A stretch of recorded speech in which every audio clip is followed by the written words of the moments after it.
ብዙዎች ሰዎች ይኖራሉ፣ ጥቂቶች ግን ለምን እንደሚኖሩ ያውቃሉ። አንተስ ዛሬ የምትሮጠው ሩጫ መጨረሻ ወዴት እንደሆነ እርግጠኛ ነህ? ወይስ እንደ ብዙዎች ጊዜን ለመግደል እየታገልክ ነው? ስማኝ ወንድሜ፣ ጊዜን መግደል ማለት ህይወትን በቁም መቅበር ማለት ነው። ዛሬ በባዶነትና በትርጉም አልባ ህይወት ውስጥ የሚባዝኑ ነፍሳትን ሚስጥርና ከሁሉ በላይ የሆነውን ብቸኛውን የህይወትን ዓላማ እንመረምራለን። ይህንን ቪዲዮ የህይወት አቅጣጫ ለዘላለም ሊቀይር ይችላል። እንኳን ወደ ሰኔ ዘሚካኤል ዩቲዩብ ቻናል በደህና መጣችሁ። ዛሬ በህይወት መንገድ ላይ ስላለው ትልቁ እቅድ እንወያያለን። ስኬታማ መሆን ማለት ምን ማለት ነው? ለምንስ አንዳንዶች በደስታ ሲሞሉ ሌሎች በሐዘን ይዝላሉ? አብራችሁን ቆዩ።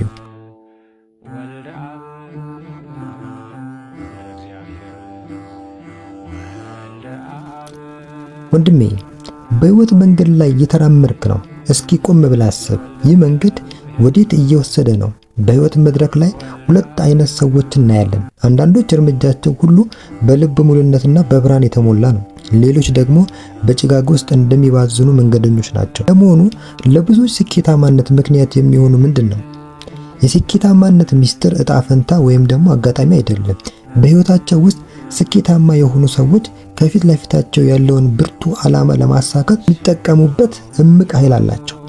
የዓላማ ፍቅር ለሰው ልጅ ትጋትን፣ ብርታትንና ጽኑ መንፈስን ያድለዋል።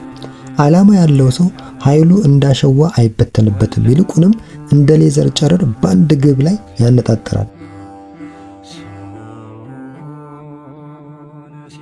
አሁን ደግሞ ሌላኛውን ወገን እንመልከት።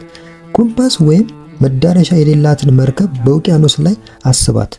ትንቀሳቀሳለች፣ ነዳጅ ታቃጥላለች፣ ግን የትም አትደርስም። ያለ ዓላማ የሚኖር ሰው ህይወቱ አሰልቺና ሊሸከሙት የማይችሉት ከባድ ሸክም ሊሆንበት ይችላል። ጊዜው ዋጋ ስለሌለው ጊዜውን የሚገድልበትም ዘዴ ይፈልጋል። እነዚህ ሰዎች ዘወትር እግዚአብሔርን ለምን ፈጠረን? የህይወትን ትርጉም ምንድነው? እያሉ ይጠይቃሉ። እንዲህ የሚሉ ሰዎች ጎስቋሎች ናቸው። በህይወት አሽከርክሪት ውስጥ በግድ ይጓተታሉ እንጂ የት እንደሚሄዱ አያውቁም። ለህይወት ዓላማ ካለ ግን እነዚህ ሁሉ ጥያቄዎች ካንተ ይርቃሉ። ብዙዎች ዓላማ ያለን ይመስላቸዋል፣ ነገር ግን እያሳደዱት ያሉት ጥላን ነው። የአንዳንዶች ዓላማ ሀብት፣ ስልጣን፣ ዝና ወይም ደግሞ ትዳር ነው። እነዚህ ነገሮች በራሳቸው ክፉ ባይሆኑም ዓላማ ሊባሉ አይችሉም፣ ምክንያቱም ጊዜያዊና ኃላፊዎች ናቸው።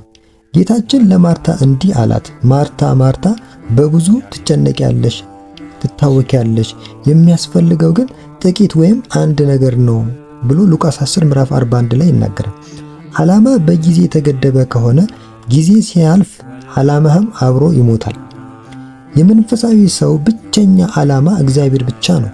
ከእርሱ ሌላ ምንም ግብ የለውም። እርሱን ማወቅ፣ እርሱን መውደድና ከእርሱ ጋር መኖር፣ ይህ ዓላማ በፍጹም አይከስምም። መዝሙረኛው ዳዊት እኔ ግን ዘወትር ካንተ ጋር ነኝ እንዳለ መዝሙር 72 ከቁጥር 23 ላይ እግዚአብሔርን ዓላማው ያደረገ ሰው የዚህ ዓላማ ደስታ ነፋስን የመከተል ያህል ከንቱ እንደሆነ ይረዳዋል። መጽሐፈ ምሳሌ እንደሚለው የጠገበች ነፍስ የማር ወለላ ትረግጣለች። ምሳሌ 27 ቁጥር 7 ላይ በእግዚአብሔር ፍቅር የጠገበች ነፍስ የዚህን ዓለም አርቲፊሻል ጣፋጭነት ትንቃለች ይላል። ወንድሜ ሆይ በባዘኑ ይብቃ፣ ጊዜህን አትግደል። ብቸኛውና ዘላለማዊ ዓላማ እግዚአብሔር ይሁን። ያን ጊዜ ሕይወትህ ትርጉም ይኖረዋል፣ መንገድህም ይበራል። እንግዲህ ወንድሜ ሆይ ምርጫው ያንተ ነው። በጊዜያዊ ነገሮች ተጠምደህ ማርታ ለመሆን ትመርጣለህ ወይስ የማይለወጠውንና ብቸኛውን ዓላማ እግዚአብሔርን መከተል? አስታውስ፣ የጠገበች ነፍስ የማር ወለላን ትረግጣለች። በእግዚአብሔር ፍቅር ከጠገብክ ግን የዚህ ዓለም ጣፋጭነት ምንም አይመስልህም። ስለዚህ ወንድሜ ሆይ ሁሌም ቢሆን እግዚአብሔርን ያዝ። ዓላማህ እግዚአብሔር ይሁን። ዓላማህ በእግዚአብሔር ከሆነ ሁሉ ነገር ያንተ ነውና። ውድ ተመልካቾቻችን ይህንን መልእክት ለሌሎች እንዲደርስ ቪዲዮን ላይክ፣ ሼር ማድረጋችሁን አትርሱ። በሚቀጥለው ቪዲዮ እስክንገናኝ ድረስ ልባችሁ በእውነተኛው ዓላማ ይሞላ።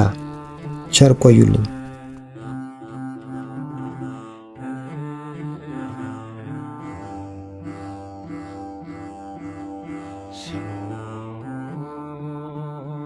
ሲጠሩት